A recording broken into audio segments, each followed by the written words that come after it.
1947 সালের 15ই August British Bharat ভেঙে একসঙ্গে জন্ম হয়েছিল দুটি দেশ, ভারত ও পাকিস্তান। 14 ও 15ই আগস্টের মধ্যবর্তী রাতে এসেছিল সেই স্বাধীনতা। তা সত্ত্বেও ভারত যেখানে 15ই আগস্ট স্বাধীনতা দিবস পালন করেন, তখন পাকিস্তানের স্বাধীনতা উদযাপন করে তার ঠিক একদিন আগে, 14ই আগস্ট। কিন্তু কেন?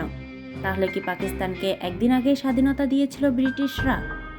চলুন আজকের ভিডিওতে এই প্রশ্নের উত্তর আমরা জেনে নিই।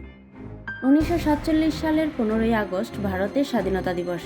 সেদিন ভোর থেকেই সারা ভারতবর্ষ জেগে ওঠে স্বাধীনতার উদ্যমে। রাজপথে প্যারেড, কুচকাওয়াজ, স্কুল কলেজ রাস্তাঘাটের দেশাত্মবোধক গান ও ছোট ছোট সোনামণিদের সাদা পোশাকের আনন্দঘন মুহূর্তের অনুষ্ঠান যেন ভারতের পবিত্রতা ফুটিয়ে তোলে। 14ই আগস্ট রাতের শেষে ভোরের আলো ফোটার সাথে সাথেই গোটা ভারত জেগে ওঠে স্বাধীনতার আনন্দে। অন্যদিকে আমাদের প্রতিবেশী দেশ পাকিস্তানদের স্বাধীনতা দিবস পালন করা সমাপ্ত করেন। প্রায় 200 বছর ধরে এদেশে রাজত্ব করার পর ইংরেজ দানবরা যখন বুঝলো আর এদেশে থাকা তাদের পক্ষে সম্ভব হবে না, তখন তারা তাদের ষড়যন্ত্রের মারাত্মক শেষ কোপটি বসালো। তারা দেশটিকে দুভাগে ভাগ করে দিল, ভারত ও পাকিস্তান।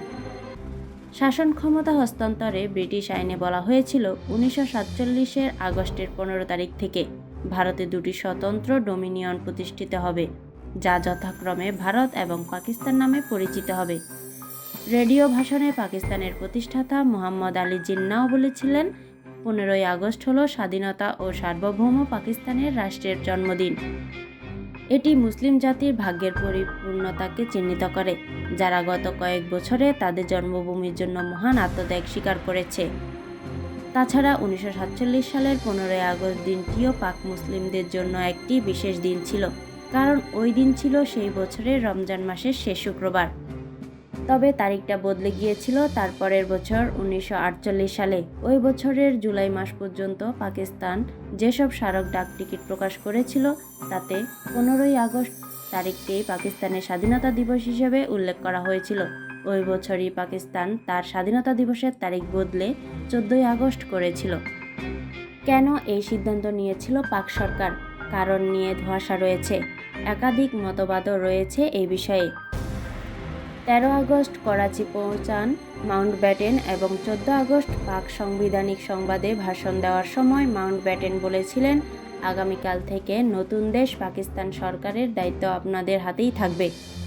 স্পষ্টতই পাকিস্তানের স্বাধীনতা 15 আগস্টই এসেছিল। তবে যেহেতু মাউন্টব্যাটেন 14 আগস্ট ক্ষমতা হস্তান্তরের ঘোষণা করেছিলেন, এই পাক সরকার স্বাধীনতা দিবসকে একদিন এগিয়ে নিয়ে এসেছিল বলেই যুক্তি দেন অনেকে।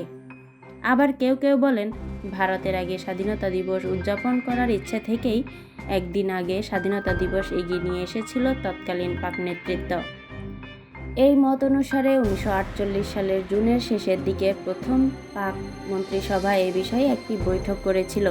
প্রধানমন্ত্রী লিয়াকত আলী খানের নেতৃত্বে সেই সভায় ঠিক করা হয়, মোহাম্মদ আলী জিন্নার কাছে পাকিস্তানের স্বাধীনতা দিবসকে একদিনের জন্য এগিয়ে নেওয়ার প্রস্তাব দেওয়া হয়।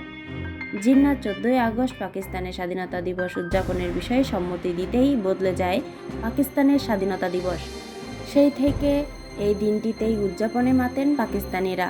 পরিসরে এটাই বোঝা যায়, ইতিহাসের রেকর্ড অনুসারে নয়, বরং এক প্রকার নিজেদের ইচ্ছেতেই পাকিস্তানি ভারতের একদিন আগেই তাদের মহান স্বাধীনতা দিবস পালন করে আসছে।